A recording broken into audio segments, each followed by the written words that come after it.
Merci de nous rejoindre. Bonjour à tous, bienvenue. Tout de suite, le sommaire de ce journal.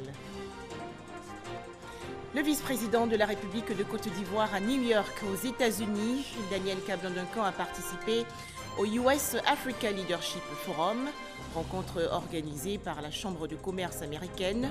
Objectif, développer des entreprises en Afrique. La Côte d'Ivoire, bénéficiaire du programme de renforcement des capacités des cadres du secteur public. Une convention a été signée hier entre l'État ivoirien et le groupe de la Banque mondiale. Cérémonie de signature en présence du Premier ministre Amadou Gon Coulibaly. Enfin, le séjour dans la région du Hunzi du président de la République Alassane Ouattara se prépare bien. Les femmes promettent une forte mobilisation. Direction tout de suite New York aux États-Unis où le vice-président de la République de Côte d'Ivoire, Daniel Kablan-Duncan, a participé au US Africa Leadership Forum. Cette rencontre s'est tenue hier au siège des Nations Unies. Il s'agit pour la Chambre de commerce américaine de développer des entreprises en Afrique et créer un nouveau mécanisme de coopération entre les pays africains et les États-Unis. Les explications dans ce reportage de Awa Touré. La Chambre de commerce des États-Unis, encouragée par les perspectives d'accroissement des échanges commerciaux intra-africains avec l'entrée en vigueur de la zone de libre-échange continentale, veut, à travers ce forum États-Unis-Afrique, promouvoir les investissements privés américains en Afrique. Elle entend ainsi contribuer à la création d'un écosystème de petites et moyennes entreprises qui vont constituer les leviers du développement du continent. Un forum donc pour renforcer la coopération commerciale et les investissements des États-Unis en Afrique pour le bénéfice mutuel des deux continents. Le vice-président de la République, Daniel Kablan-Duncan, invité à se prononcer sur cette problématique, a appelé les entreprises américaines à investir le terrain.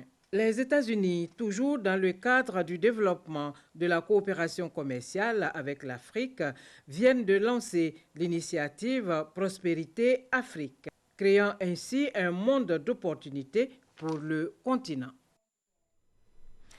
Restons à New York, aux États-Unis, où s'ouvrent aujourd'hui les travaux de la 74e Assemblée générale des Nations unies. Une centaine de chefs d'État et de gouvernement se sont inscrits pour intervenir lors de la semaine de haut niveau de l'Assemblée générale de l'ONU. La Côte d'Ivoire reçoit les félicitations des Nations unies. Le modèle ivoirien de lutte contre les violences sexuelles en période de conflit a en effet été cité en exemple. C'était lors d'une rencontre entre le ministre ivoirien des Affaires étrangères Marcel Montano et le sous-secrétariat général des Nations unies chargé de la lutte contre les violences sexuelles. Les détails dans ce reportage de Michel Digré. 31e étage de l'immeuble du secrétariat général de l'ONU. Séance de travail entre la délégation conduite par le ministre des Affaires étrangères et Pramila Patten.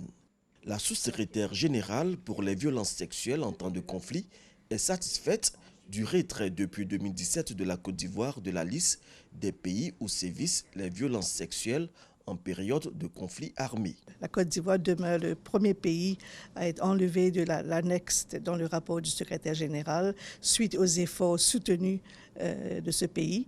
Et j'ai partagé avec son Excellence, le ministre des Affaires étrangères, comment, dans mon plaidoyer auprès des autres pays africains, j'utilise l'exemple de la Côte d'Ivoire comme modèle. Et j'ai exhorté le ministre des Affaires étrangères de partager l'expérience de la Côte d'Ivoire avec les autres pays africains dans lesquels je travaille. Avant cette rencontre, Marcel Montano a échangé avec 5 de ses homologues présents à cette Assemblée générale de l'ONU. Nous avons surtout parlé de la nécessité de donner encore plus d'intensité à la relation algéro-ivoirienne. Les potentiels sont extraordinaires dans les deux pays. La fraternité qui existe, elle est historique depuis le président Houphouët, depuis les indépendances. Et c'est à nous, notre devoir, de faire en sorte de donner des choses concrètes pour l'avenir, dans tous les domaines, notamment dans le domaine des affaires. L'Indonésie, c'était surtout bilatéral. Si je prends le Yémen, c'était la crise au Yémen. Et les questions qui relèvent de la coalition à laquelle nous appartenons, l'Inde a admis que la Côte d'Ivoire puisse essayer d'être un facilitateur dans cette crise qui l'oppose au Pakistan depuis une quarantaine d'années, qui a fait l'objet même d'un certain nombre de guerres. Et nous allons donc recevoir le ministre pakistanais des Affaires étrangères, je crois demain ou après-demain, pour lui faire part de la position de l'Inde et voir dans quelle mesure on peut promouvoir le dialogue, comme la Côte d'Ivoire l'a toujours fait, comme je l'ai déjà dit. Autre temps fort pour le pays à cette 74e session de l'Assemblée générale de l'ONU, c'est ce mercredi. Une table ronde ministérielle sera organisée par la Côte d'Ivoire et la représentation permanente de la francophonie auprès des Nations Unies autour du thème « Une voix francophone au Conseil de sécurité ». Je vous l'annonçais dans les titres, la Côte d'Ivoire va bénéficier du programme de renforcement des capacités des cadres du secteur public, projet financé par la Banque mondiale. Une convention a été signée hier entre l'État ivoirien et cette institution financière internationale. C'est un reportage de Herman Guivet. En visite de travail en Côte d'Ivoire, depuis vendredi dernier, le vice-président de la Banque mondiale, chargé des ressources humaines, Ousmane Diagana, reçu ce lundi par le Premier ministre Amadou Gon Coulibaly.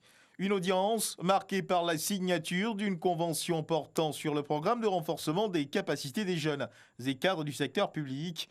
Il y a deux fenêtres de recrutement. Il y a les jeunes professionnels qui sont des diplômés sortis de l'université avec un master, avec 2 ans, 3 ans d'expérience. La façon dont nous évaluons l'expérience, ça prend en compte même les stages que vous faites entre votre diplôme de licence ou de maîtrise, par exemple. Ce n'est pas véritablement nécessairement sortir de l'université et avoir un travail continu sur 3 ans. Et le deuxième guichet, c'est des fonctionnaires ou des acteurs, des opérateurs déjà dans le secteur privé qui travaillent et qui travaillent déjà pour une certaine période et qui vont véritablement être retenus. Que renferme ce programme? Mieux, en quoi consiste-t-il? Pour le recrutement de futurs cadres et de managers au niveau de la Banque mondiale. Ça donne la possibilité à ces jeunes de retourner dans leur pays à un moment donné pour participer à la conception des politiques publiques, à leur mise en œuvre et à leur évaluation. Pour un poste donné, c'est lui qui va être le meilleur pour être retenu. Sur un montant de 1 milliard, nous pensons que ça pourrait nous amener à terme à recruter au moins 12 professionnels pour la Côte d'Ivoire. Par cet acte de signature, l'État de Côte d'Ivoire devient le premier pays africain signataire et bénéficiaire de ce programme. Avoir la possibilité pour des Ivoiriens, des jeunes, d'aller au niveau de la Banque mondiale pendant 2 ou 3 ans, être formés dans l'une des plus prestigieuses institutions de ce monde et avoir la possibilité soit d'y rester, donc pour certains, ou de revenir après ces 2 ou 3 années en Côte d'Ivoire pour servir dans l'administration ivoirienne. Nous avons considéré que ces compétences-là étaient utiles dans le processus d'émergence de notre pays. Cela est donc le témoignage de ce que la Côte d'Ivoire apporte un soutien très fort à la question de l'excellence. Et le programme de la banque tel que vient d'être exposé et auquel nous venons d'adhérer est un programme qui est dans cette vision d'excellence au niveau de notre pays. Donc moi je me réjouis en tout cas que notre pays soit le pays africain le premier qui ait décidé d'adhérer et que cela puisse faire tache d'huile au niveau du continent. Ce programme s'étend sur 2 ans, avec possibilité de le proroger de 2 années supplémentaires, mais cette fois avec le financement pris entièrement en charge par la Banque mondiale, à condition que les unités de la Banque mondiale qui emploieront ces jeunes et cadres africains soient satisfaits de leur rendement. J-1 avant la visite d'État dans la région du Hounzi du président de la République, Alassane Ouattara. Les femmes du Hounzi s'activent donc pour réserver un grand accueil au chef de l'État. Alors, lors d'une rencontre, elles ont donné l'assurance à la ministre de la Femme, de la Famille et de l'Enfant, Ramata Libakayoko. Le point avec Eugène Atoubé. Se mobiliser comme jamais, elles ne l'ont fait à Dimokro. Les femmes de la région d'Unzi, issues de toutes les catégories socio-professionnelles et de toutes conditions, prennent l'engagement de montrer à la nation qu'elles sont redevables au président de la République et à la première dame, Dominique Ouattara, pour des actions menées en leur faveur, notamment pour leur autonomisation et toutes ces mesures légales et administratives grâce auxquelles les femmes ne constituent plus une frange à part dans la société des hommes. Comme indicateur de leur capacité à se mobiliser, la rencontre à l'amphithéâtre de l'Institut Fama d'Imokro, à l'appel de la ministre Bakayokoli Ramata et du député Séraphin Yao en charge de la mobilisation des populations dans le cadre de la visite d'État du président Alassane Ouattara dans la région d'Unzi. Au-delà de la mobilisation, de nombreuses attentes et elles sont nombreuses. J'ai d'abord rencontré les 32 présidents des femmes des villages et leurs adjointes. Je leur ai lancé l'appel. Ce que nous n'avons jamais vu dans la région, si ça se présente à nous, nous allons profiter pour les accueillir. Nous faisons la mobilisation tous les jours. Dans les villages, en ville, nous faisons la mobilisation. Et j'ai foi en Dieu que les gens vont sortir massivement. Nous avons besoin de routes. Nous avons besoin au moins d'une société là-bas pour mettre nos enfants au travail.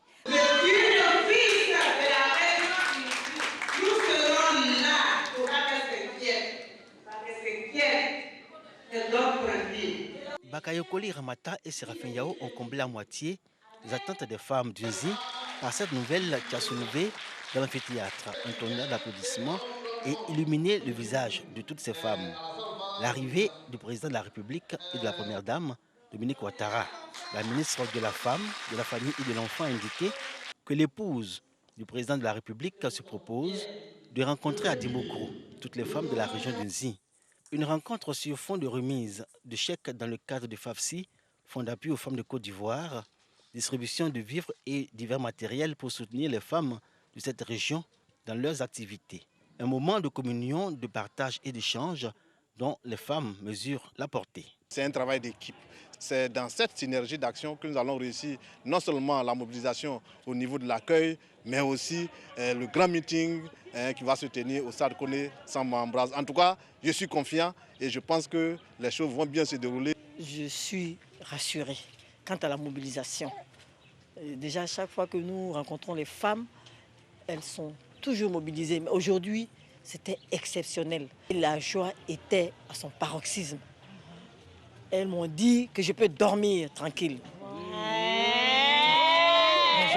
La rencontre des femmes d'Unzi à l'Institut Fama pour l'annonce de la visite d'État du président de la République dans cette région et de la vie des femmes elles-mêmes, une première à Dimokro. On a vu à cette rencontre des femmes issues de tous les partis politiques prêtes à fédérer leurs énergies pour constituer une marée féminine à l'accueil du président Alassane Ouattara et de la première dame. L'entrepreneuriat, solution pour lutter contre le chômage. Les jeunes de la région du Unzi ont justement retenu cette leçon. Ils sont nombreux, notamment dans la ville de Dimokro, à avoir développé des activités génératrices de revenus. On en parle avec Jean-Luc Bangbo. Dimokro, capitale de la région d'Unzi. Depuis la fermeture de l'usine Itexi, le problème du chômage se pose avec acuité dans la ville. L'initiative privée comme bouée de sauvetage, Bernadette Ansa Kwadio l'a bien compris et s'est engagée sur cette voie.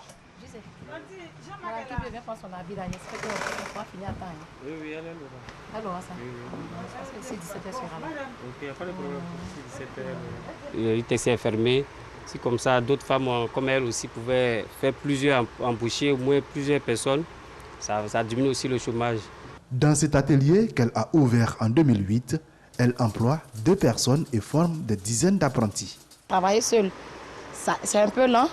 Donc j'ai pensé à prendre d'autres jeunes. Dans tous, ça va, ils ont au moins des activités et puis on s'en sort plus rapidement. Bernadette a d'autres affaires dans la ville, comme cette mercerie où elle emploie également 2 personnes. J'étais au village, en 2015 je suis arrivé ici. Ce n'est pas forcément dans l'usine, on peut avoir l'argent. Bon, il y a une mercerie aussi. Elle-même, styliste et couturière de formation, Bernadette n'a pas hésité à explorer de nouveaux secteurs. Grâce à ce lavage qu'elle a ouvert en 2016, elle a fait changer de vie à Arnold, qui s'adonnait à l'orpaillage clandestin. Il était à la maison, il ne faisait rien. Ma gosse est partie voir ma patronne. Je m'avais causé, il voyait qu'il n'y avait rien dedans. Elle a vu ma patronne, que je travaillais avec elle d'abord. Ici, ce sont 4 personnes qui sont employées à plein temps. Grâce à ce travail, aujourd'hui, je me débrouille. Donc je bénis le nom du Seigneur pour eux aussi. Que Dieu les soutienne. Même si elle aspire à plus grand, Bernadette emploie pour le moment 8 jeunes. Un début, une contribution à la lutte contre le chômage dans la ville. Pour y arriver de façon durable, Bernadette demande de croire en l'investissement local. Tout ne se trouve pas à Abidjan. À des mots qu'on peut bien faire, que les gens nous fassent confiance, nous donnent la force d'y rester, de ne pas regarder Abidjan. Les initiatives privées comme celle de Bernadette sont de plus en plus nombreuses à Dimbokro. Celles-ci réclament néanmoins un meilleur accès au marché public afin de contrer plus efficacement la montée du chômage dans le Nzi. Intéressons-nous maintenant au lancement du projet d'appui à la transition écologique en Afrique de l'Ouest. Ce programme cible 5 pays ouest-africains, dont la Côte d'Ivoire. Objectif, améliorer les exploitations agricoles familiales. Les explications de Nadia Idja et Cheikh Koné. D'une durée de 4 ans, le projet d'appui à la transition agroécologique au Sahel et en Afrique de l'Ouest va s'étendre sur 5 pays dont la Côte d'Ivoire, le Mali, le Burkina Faso, le Sénégal et le Togo. Ce projet vise à améliorer les performances des exploitations familiales agricoles pour la sécurité alimentaire. Il est financé par l'Agence française de développement AFD pour un montant global d'environ 5 milliards 800 millions de francs CFA. La transition agroécologique, je crois qu'on n'a plus le choix. On est convaincu que c'est une des solutions importantes face aux défis de la baisse de la productivité des agricultures, de l'augmentation démographique, des dérèglements du climat. Ce projet sous-régional concerne le maraîcher, la cacaoculture et la pisciculture. Pour le ministre de l'Agriculture et du Développement rural, il s'inscrit dans le programme national d'investissement. Il est de ce fait important que le MINADER s'associe à sa mise en œuvre pour le bien-être de nos braves acteurs du monde agricole. Le projet va impacter plus de 2500 producteurs. C'est plus de 880 000 €, soit environ 580 millions de francs CFA pour le développement des innovations à la transition écologique. En Côte d'Ivoire, les premières actions dans le cadre de ce projet seront effectuées dans les localités de la Maraoué, de San Pedro et de Yamoussoukro. Les agriculteurs de Côte d'Ivoire, justement, ont été invités il y a quelques jours à se faire recenser. C'est un appel de l'Association des agriculteurs et coopératives agricoles. Cette opération de recensement vise à doter le pays de données fiables, précises et actualisées sur les exploitants et exploitations agricoles. Grace Kando. Amener les membres de l'Association nationale des coopératives agricoles de Côte d'Ivoire, ANACASI, a servi d'agent d'information et de sensibilisation auprès des producteurs des filières cacao et café. C'est tout le sens de cette rencontre. Selon son président, la Côte d'Ivoire veut une traçabilité et une maîtrise de la production nationale du cacao. Toutes les filières, notamment la filière café-cacao, a besoin d'être professionnalisée. Et ce programme permettra non seulement d'identifier de façon exhaustive et de façon réelle les producteurs ainsi que la maîtrise totale de leur superficie. Le recensement permettra d'améliorer les conditions de vie des producteurs, non seulement d'avoir des intrants, des engrais appropriés pour leurs champs, mais également de bénéficier des infrastructures de l'État en matière de développement du secteur. Dans son rôle d'encadrement des populations agricoles et rurales, l'association a décidé de se doter d'outils de communication et de moyens de sensibilisation auprès des producteurs de cacao. Pour rappel, l'ANACASI est l'une des 2 fêtières représentant le monde agricole et signataire du Plan national d'investissement agricole 2018-2025. Toujours en Côte d'Ivoire, comment se portent les filières cacao et palmiers à huile? Comment fonctionnent-elles? Quel financement? Des questions au centre d'une formation à l'endroit des responsables d'institutions de microfinance. Les explications dans ce reportage de Cheikh Koné. L'évolution du secteur agricole en Côte d'Ivoire reste confrontée à plusieurs défis auxquels les agriculteurs doivent faire face. Au nombre de ceux-ci, l'accès au financement. Urgence signalée donc lorsque 5% du financement bancaire en Côte d'Ivoire est destiné aux petits producteurs. Les financements publics ne sont pas en reste. Seulement 4% des ressources nationales du pays de 1999 à 2010. Le constat il est amer parce que les agriculteurs et leurs organisations ainsi que les PME ont un accès assez faible au financement. C'est ce qui ne permet pas, je veux dire, d'avoir un développement assez avancé, je veux dire, dans ces filières-là qui contribuent, je veux dire, à plus de 28% du PIB globalement, je parle de l'agriculture. Donc si on améliore l'accès au financement, qui est une contrainte majeure des agriculteurs et des PME, on pourra avoir une croissance un peu plus soutenue au niveau de l'agriculture. L'objectif de ce séminaire est d'améliorer la compréhension des institutions de microfinance sur le financement des chaînes de valeur cacao et palmier à huile en Côte d'Ivoire. Il y a des filières qui sont plus risquées que d'autres. C'est vrai qu'aujourd'hui, par exemple, le secteur de l'anacarde est peut-être un secteur un petit peu plus compliqué. Bon, on y va peut-être un peu plus doucement et on essaye de bien comprendre le secteur avant d'intervenir. Mais aujourd'hui, par exemple, sur le cacao, on a décidé d'y aller et on va essayer de répondre aux besoins. Présent à cette rencontre, le conseil EVA palmier à huile s'est présenté comme l'autorité référente dans ces deux filières. Selon ses responsables, ce rôle de régulateur est aussi une forme de garantie pour la réduction des risques dans le financement par les institutions de microfinance. Pour Solidaridad, c'est pour répondre au mieux à ces exigences qu'il a institué les deux programmes que sont SWAP et CORIP. Ces deux programmes-là visent essentiellement à accélérer les financements autour de ces PME-là pour un développement structurel de ces deux chaînes de valeur-là, que sont le cacao et le palmier à huile, qui sont très importantes pour l'économie ivoirienne. Ces deux programmes, financés essentiellement par le Royaume des Pays-Bas, ont permis d'accompagner 80 000 producteurs dans le cacao et 15 700 dans la filière palmier à huile. Autre actualité nationale, un réseau de faussaires de documents administratifs de transport routier a été démantelé il y a quelques jours. C'est ce qu'annonce le ministère des Transports. C'était lors d'un point de presse. Nadia Edja et Cheikh Kone. Un réseau d'édition et de délivrance de documents illicites de transport routier démantelé. 540 faux documents, dont des permis de conduire, des cartes grises, des autorisations de transport de marchandises, ainsi que du matériel saisi.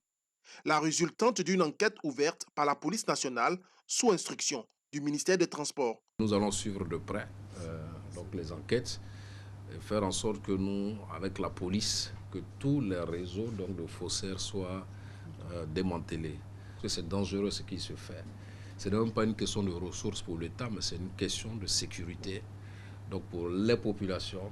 Ces documents ont été falsifiés à partir des anciens formats de titres de transport. Ce format sera progressivement retiré du système.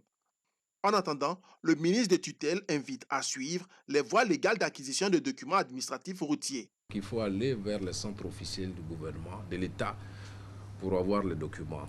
Les centres de gestion intégrés qui sont équipés, qui sont outillés pour accélérer le processus de délivrance des documents. C'est en 2014 que l'État a engagé la réforme des procédures de délivrance des titres de transport routier à travers des centres de gestion intégrés. Cela pour une meilleure fiabilité des documents. Région du Béquet, dans le centre du pays, les populations invitées à collaborer étroitement avec les forces de défense et de sécurité. Ce programme qui veut garantir plus de sécurité dans la région est le fruit de la coopération entre la Côte d'Ivoire et les États-Unis. Les explications de Soro Corona de RTI Boaké. Comment développer une nouvelle culture de sécurité avec la participation des populations pour pérenniser la stabilité et la paix en Côte d'Ivoire? C'est à cette question que veut répondre le ministère de la Sécurité et de la Protection civile à travers la doctrine de la police de proximité. C'est une doctrine d'emploi des forces de sécurité, c'est-à-dire une nouvelle manière de travailler des forces de sécurité qui impose l'implication, le partenariat, et je dis bien le partenariat avec les populations. Cette nouvelle culture de sécurité est enseignée aux populations ivoiriennes. Depuis juillet 2019, plus de 600 personnes issues de la société civile ont été formées sur cette doctrine. Pour une plus grande adhésion des populations, à la police de proximité, des séances de formation ont été initiées dans les régions de Gbeke, du Ambol, du Moronou et de Lifou. J'ai vu des diapos qui m'ont interpellé. En tant que responsable d'une communauté qui est l'islam, il est question de voir tous les actes qui se passent au niveau de la communauté musulmane. Pour les autorités policières, la doctrine de la police de proximité va renforcer davantage le lien armée-nation. Cette doctrine va permettre de consolider justement cette collaboration qui a toujours existé entre les populations et les forces de l'ordre. La mise en œuvre de la doctrine de la police de proximité est le fruit de la coopération bilatérale entre la Côte d'Ivoire et les États-Unis d'Amérique. La police de proximité s'inscrit également dans le cadre de la réforme du secteur de la sécurité en Côte d'Ivoire. Le secteur de la cimenterie se porte bien en Côte d'Ivoire. Plusieurs unités de production de ciment pour une capacité totale de 12 millions de tonnes en 2019. Le ministre du Commerce et de l'Industrie, Souleymane Diarra-Souba, a exprimé récemment sa satisfaction. Le point avec Cheikh Koné. 4 ans après la pose de la première pierre, la cimenterie du groupe turc Limak Africa est désormais opérationnelle. C'est une cimenterie ultra-moderne visitée par le ministre du Commerce et de l'Industrie, Souleymane Diarra-Souba. Elle est dotée d'une capacité de production d'1 million de tonnes et d'une bétonnière d'environ 1 million de mètres cubes, ce qui porte à 12 millions de tonnes la capacité de production du secteur cimentier en Côte d'Ivoire. Cette usine deviendra l'usine la plus respectueuse de l'environnement du continent africain. L'usine a été conçue de telle sorte qu'il est à un niveau supérieur à celui des normes fixées par la Banque mondiale en matière de sécurité et de protection de l'environnement. Cette cimenterie bâtie aux normes internationales a nécessité un investissement de 44 milliards de francs CFA. Le ministre du Commerce et de l'Industrie a salué le dynamisme du secteur ainsi que la concurrence instaurée sur le marché du ciment, au grand bonheur des consommateurs. Vous vous souviendrez qu'en Côte d'Ivoire, à un moment donné, la tonne de ciment était environ à 100 000 francs CFA. Aujourd'hui, la tonne de ciment oscille entre 75 000 et 85 000 francs CFA. Le paquet de ciment était monté à un moment donné à 6 000 francs, voire 7 000 francs. Aujourd'hui, nous l'avons entre 4 000 francs et 4 500 francs le pack de ciment. Donc tout ceci impacte le pouvoir d'achat des populations et fait partie de la stratégie de lutte contre la cherté de la vie. Depuis ces 5 dernières années, le secteur de la cimenterie connaît un boom sans précédent en raison des nombreux projets structurants lancés par le gouvernement dans le cadre des différents plans nationaux de développement. Notre pays, la Côte d'Ivoire, n'importe plus de ciment. Tous les chantiers que vous voyez ici et là, au niveau des infrastructures, au niveau également de la promotion de l'habitat social et également de différents projets miniers et tout ce qui concerne les infrastructures de base, le ciment qui est utilisé est un ciment made in Côte d'Ivoire, produit localement. La Turquie est le 19e partenaire commercial de la Côte d'Ivoire avec un volume d'échange estimé à 194 milliards de francs CFA.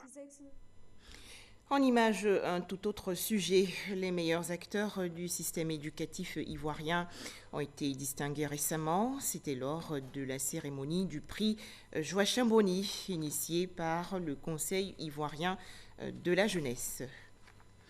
Enfin, au Burkina Faso, les policiers très mécontents de leur situation sur le terrain face aux menaces terroristes, surtout dans la région du Sahel. Les éléments de la police burkinabé se disent victimes du comportement de certains responsables militaires qu'ils accusent de détenir des armes destinées aux unités d'élite de la police dans le cadre de la lutte contre le terrorisme.